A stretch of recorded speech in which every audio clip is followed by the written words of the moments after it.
Mon papa est chercheur d'or. Une histoire de Patricia Marie d'Avignon, illustrée par Philippe Pauzin. Les personnages. Juanito, le papa de Juanito, la maman de Juanito et la nana. Je m'appelle Juanito Emilio Zapalar et j'ai 10 ans.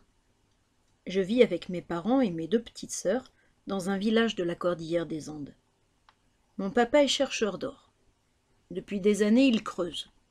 Il a fait un tunnel de 100 mètres au moins dans le sol.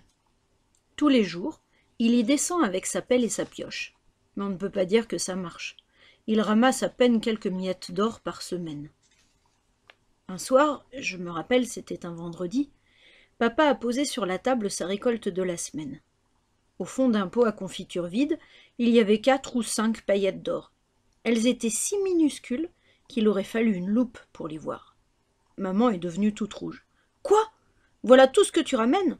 Comment veux-tu que je vous nourrisse tous avec ça ? Et les enfants ? La petite n'a plus de chaussures.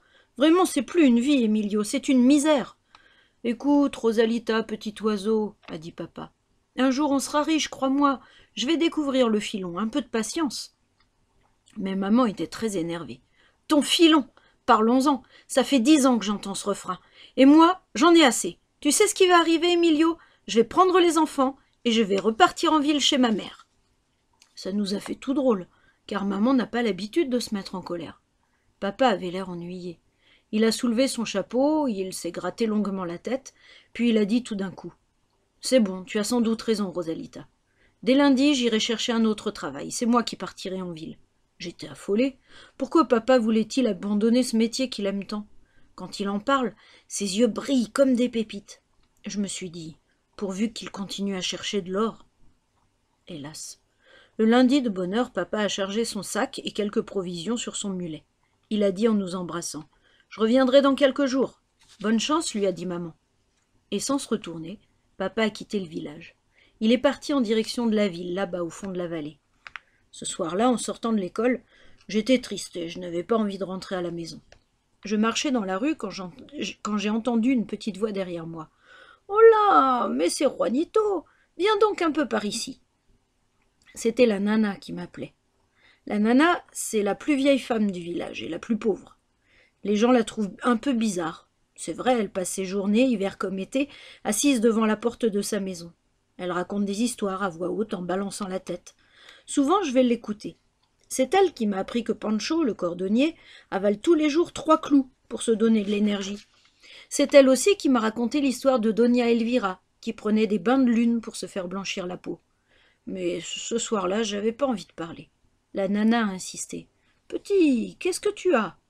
Elle me regardait, et sur son visage tout fripé, les rides faisaient comme des milliers de sourires. Alors je me suis approchée et je lui ai raconté ce qui se passait à la maison.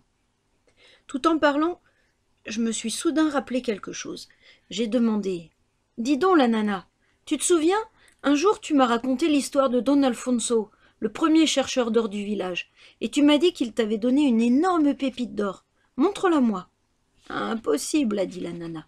Mon or, c'est de l'or qui veut pas se montrer. » Ça m'a mis en colère. « Peu, il n'existe pas ton or, voilà tout. D'ailleurs, si tu avais de l'or, tu ne serais pas si pauvre. » La nana m'a pris le bras. « Chut, Juanito, a-t-elle dit en regardant autour d'elle. Mon or, petit, si tu savais, il porte malheur. » J'ai insisté. « Je t'en supplie, la nana, montre-le-moi juste une fois. » Elle a fini par céder. Elle s'est levée et à petits pas, elle est rentrée dans sa maison. Quand elle est revenue, elle tenait une boule de papier journal dans ses mains. Avec des gestes maladroits, elle a déplié le papier et j'ai vu apparaître un énorme caillou brillant. J'étais fascinée. J'ai lentement avancé le doigt et j'ai caressé le caillou. C'était de l'or, du vrai or. En tremblant, j'ai demandé : « D'où vient ce caillou, la nana ? » ?»« D'un rocher, on l'appelle le Fuego del Oro. Il se trouve là-haut, dans la montagne noire. » La montagne noire, on peut la voir de chez nous, mais personne n'y va jamais. La nana marmonnait. Il y a des montagnes maudites, des montagnes qui ne veulent pas qu'on parle d'elles. Elle a enveloppé son caillou d'un air sombre, puis elle s'est assise sur sa chaise, et tout à coup, elle a murmuré ces paroles étranges. Feu d'or, flamme d'or, pour te quitter, folie d'or, à tes pieds 2 fleurs d'or. Je l'ai laissé là en me disant « Feu d'or, flamme d'or, qu'est-ce que ça veut dire ?» Vraiment, cette pauvre nana, il y a des moments où elle a plus sa tête. En rentrant à la maison, j'avais pris ma décision. Demain, je partirai à la recherche du Fuego del Oro. Avec un peu de chance, je le trouverai. Papa pourrait l'exploiter, et comme ça, on ne quitterait jamais notre village. Au petit matin, je suis partie sans faire de bruit. Sur la table, j'avais laissé un mot. « Chère maman, je pars dans la montagne noire. Je reviens bientôt. Je ne peux rien te dire de plus, car c'est une surprise. Ne t'inquiète pas. Ton Juanito. » Je ne savais pas du tout comment aller dans la montagne noire. Je connaissais seulement la direction. Je me suis dit, la seule solution, c'est de monter. À la sortie du village, plusieurs chemins menaient vers les sommets. J'en ai pris un, et je me suis mis à marcher à grands pas. 6 heures plus tard, j'avais déjà fait un bon bout de chemin. Mais ensuite, les choses se sont gâtées. Peu à peu, le paysage a disparu derrière de gros nuages gris qui semblaient monter du sol. C'était le brouillard, le terrible brouillard d'automne. Les vieux du village racontent des choses effrayantes sur ce brouillard. Des gens se sont perdus à cause de lui dans la montagne, et on ne les a jamais revus. J'avais peur. J'avais l'impression de marcher dans du coton. Je pouvais à peine distinguer le bout de mes pieds, et j'avançais à petits pas, les bras tendus devant moi, comme un aveugle. Tout à coup, mon cœur a explosé. Je venais de toucher un morceau de tissu. Il bougeait sous mes doigts. J'ai hurlé « Ah, un fantôme ! Juanito, bon sang! Mais qu'est-ce que tu fais là? Lâche ma veste, tu vas me faire tomber !» C'était la voix de papa. Je me suis accrochée à lui. « Papa, mon petit papa, c'est toi ?» Il n'avait pas l'air ravi de me rencontrer. « Qu'est-ce que tu fais tout seul ici? Ta mère doit être affolée. Je vais te ramener à la maison et plus vite que ça. » J'ai crié. « Oh non, papa, je veux pas rentrer. Je suis venue chercher de l'or. L'or du Fuego del Oro. Il est là, dans la montagne noire. »« Quoi ?» a dit papa. « Qui t'a raconté cette histoire? »« La nana. Elle possède une pépite, grosse comme mon poing, je te jure. »« La nana, cette vieille radoteuse. Encore une de ses inventions. Allons, faisons demi-tour et dépêchons-nous. » On s'est mis à marcher main dans la main. Je n'osais pas demander à papa ce qu'il faisait là, lui aussi. Après tout, il aurait dû être en ville à cette heure. Papa a dû deviner ma pensée, car il m'a dit sur un ton plus gentil. Je me suis égarée, et j'ai perdu cet imbécile de mulet dans le brouillard. Je marche depuis des heures. Écoute, petit, on va s'arrêter pour se reposer. De toute façon, on ne voit plus rien, et la nuit commence à tomber. On s'est installé par terre. Je grelottais. Papa m'a pris dans ses bras, et on s'est endormis, blottis l'un contre l'autre. À l'aube, quand je me suis réveillée, papa dormait encore. Le vent soufflait et chassait lentement la brume. Je me suis levée d'un bond. Autour de moi, il y avait de grands rochers, des buissons et des pierres. C'était plutôt sinistre. Pourtant, une lumière dorée nous enveloppait. C'était peut-être le soleil qui se levait. Mais non, le ciel était si chargé de nuages qu'on ne voyait pas le moindre rayon de soleil. Alors d'où venait cette lueur étrange? Je me suis retournée, et là j'ai compris. Mon père dormait sur un oreiller d'or. Oui, sa tête reposait sur un rocher jaune et tout brillant. Je l'ai secoué. « Papa, papa !»« Quoi, qu'est-ce qu'il y a ?»« Tourne-toi et regarde !» Lentement, il a levé la tête, et soudain, il a vu le rocher d'or. J'ai cru qu'il allait avaler sa moustache. Il a crié « Caramba, je rêve! Le Fuego del Oro !» C'était bien le rocher dont m'avait parlé la nana. Il n'était pas très large, mais haut et pointu. On aurait dit une flamme qui montait vers le ciel. Que c'était beau! « Juanito, mon fils, » a dit papa en me prenant dans ses bras, « nous venons de découvrir la mine la plus fabuleuse du monde. Nous sommes riches !» On s'est mis à rire, à courir dans tous les sens. Autour du rocher, il y avait de grosses pépites d'or, comme celles de la nana. Papa en a ramassé 2 et il les a mises dans ses poches. Je lui ai dit « Tu vois, papa, je t'ai pas menti, il existe bien ce rocher d'or. » Il m'a répondu d'un air un peu ennuyé. Pour te dire la vérité, je le cherchais moi aussi. Ça fait des années que je connais l'histoire de la nana. Hier, j'ai décidé de tenter ma chance et je suis partie dans les montagnes. J'étais très fière de mon papa. Ça m'étonnait aussi sa décision de l'autre jour. On a regardé une dernière fois notre rocher et papa a essayé de bien repérer l'endroit où il se trouvait. Puis il a dit « C'est étrange. Je me demande comment nous avons pu arriver jusqu'ici. » On a eu du mal à trouver un chemin pour redescendre. Finalement, on a pris un sentier très raide entre des roches à pic. Papa descendait lentement à 1 mètre devant moi. Il se retournait sans cesse pour voir si je le suivais. Soudain, je l'ai vu perdre l'équilibre et disparaître, comme si la terre l'avalait. J'ai hurlé en tendant les bras. « Papa !» Et sans savoir comment, je suis tombée moi aussi, dans un grand trou. J'ai retrouvé papa au fond du trou. Heureusement, on ne s'était pas trop fait mal. Un tapis de feuilles mortes avait amorti notre chute. « Mon Dieu !» a dit papa en reprenant ses esprits. « Regarde !» J'ai levé la tête. Il y avait bien 5 mètres au-dessus de nous. Les parois du trou étaient lisses et verticales. Comment sortir de là? Papa était tout pâle et je me suis mis à pleurer.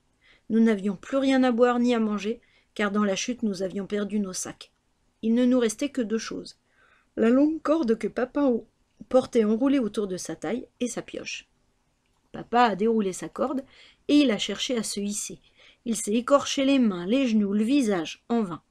Finalement, il a jeté sa corde et sa pioche par terre et il s'est assis près de moi, découragé. « Mon Juanito, a-t-il dit en me caressant les cheveux, t'es grand maintenant. Tu dois savoir qu'il y a peu de chance pour que nous sortions vivants d'ici. »« Oui, papa. Tu vois, mon fils, c'est pas pour rien qu'on dit que la montagne noire est maudite et que son or porte malheur. Tous ceux qui ont voulu s'en approcher ont eu de graves problèmes, et moi qui croyais être plus malin que tout le monde. » Je ne l'avais jamais vu avec un air aussi désespéré. Il a ajouté. « Écoute-moi bien, Juanito. Nous allons faire une promesse. Si jamais, par bonheur, un miracle se produit, si jamais nous arrivons à sortir de ce puits sinistre, jurons de ne jamais parler du rocher d'or à personne, même pas à ta maman, car je fais le vœu de ne jamais y retourner. » J'ai regardé papa droit dans les yeux et j'ai dit solennellement. « Je jure de garder le secret. » Mon cœur battait très vite et ma tête tournait un peu. À ce moment-là, je ne sais pas pourquoi, j'ai cru entendre la voix de Nana qui résonnait dans mes oreilles. Que m'avait-elle dit hier soir? Feu d'or et d'or pour te quitter à tes pieds, 2 fleurs d'or. Qu'est-ce que tu dis? M'a demandé papa. Et j'ai répété tout haut. À tes pieds, 2 fleurs d'or. Mais t'as raison, bon sang, a dit papa en se levant. Regarde là, il y a 2 grandes fleurs jaunes, des fleurs de cactus géants. Elles cachent quelque chose. Papa a soulevé les 2 fleurs. Elles recouvraient une petite faille dans la roche. J'ai bien l'impression, a dit papa, que cette faille donne sur un trou. Papa a saisi sa pioche et il s'est mis à frapper la roche de toutes ses forces pour élargir la faille. Puis il m'a dit « Maigre comme tu es, tu peux te faufiler là-dedans. Emporte la corde et si tu sors d'ici, tu m'aideras ensuite à me hisser. » Je me suis glissée dans la faille. Il faisait noir, je suffoquais et j'avais peur. Mais j'entendais la voix de papa qui criait « Courage, Juanito, courage !» Soudain, j'ai aperçu un bout de ciel. La faille donnait bien sur une sorte de tunnel qui montait vers l'extérieur. Je me suis mis à courir de toutes mes forces, et enfin, je me suis retrouvée à l'air libre. Nous étions sauvés. Il ne me restait plus qu'à lancer la corde à papa. La nuit était tombée depuis longtemps quand on est arrivé à la maison. Maman veillait à la lueur des bougies. Elle s'est précipitée vers nous, elle avait les yeux pleins de larmes. « Juanito, Emilio, je vous croyais mort. Le petit qui est parti depuis hier et ton mulet qui est revenu sans toi à la maison. J'ai cru devenir folle. Que s'est-il passé ?» Papa a inventé une histoire. « Rosalita, il faut que je te le dise. Je ne suis pas allée à la ville. Je suis allée travailler pendant 2 jours à ma mine. Le petit m'a rejoint. Et regarde !» Il a mis les 2 grosses pépites dans les mains de maman. Maman les a regardées longuement, puis elle a souri. « T'as bien fait, Emilio. J'étais sûre qu'un jour tu le trouverais, ton filon. » Papa n'a jamais révélé à personne d'où il tenait ses pépites. Je n'ai rien dit, moi non plus. Il a recommencé à aller à la mine, comme avant. Quelle importance maintenant s'il ne trouvait presque rien. Nous avons des économies, et maman a retrouvé le sourire. Cette histoire, je vous la confie parce que vous habitez loin, très loin de chez moi. Mais au village, j'ai gardé le secret. Parfois, nous parlons de notre aventure, papa et moi. Il dit que nous avons survécu grâce à notre courage et à notre intelligence. Moi, je lui réponds « Mais c'est la nana qui nous a permis de trouver l'or, et c'est la formule de la nana qui nous a sauvés. Rappelle-toi, à tes pieds 2 fleurs d'or. »« Quelle formule ?» dit papa. « La nana, c'est une rêveuse, une radoteuse. » Je le laisse dire. Moi, chaque soir, je vais trouver la nana, et j'écoute très fort chacune de ses histoires. Je sais, moi, qu'elle connaît tous les secrets de la terre, et qu'elle est une magicienne. L'autre jour, je lui ai demandé « Dis-moi, la nana, en vérité, qui t'a donné la pépite que tu m'as montrée un jour ?» Elle m'a regardé dans les yeux et elle m'a dit « C'était il y a presque 100 ans. Mon père l'a ramassée au pied du Fuego del Oro.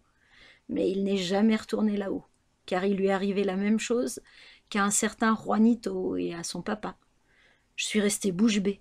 Quand je dis que c'est une magicienne et qu'elle connaît tous les secrets, la nana, j'ai pas tort. Même le mien, elle a su le découvrir.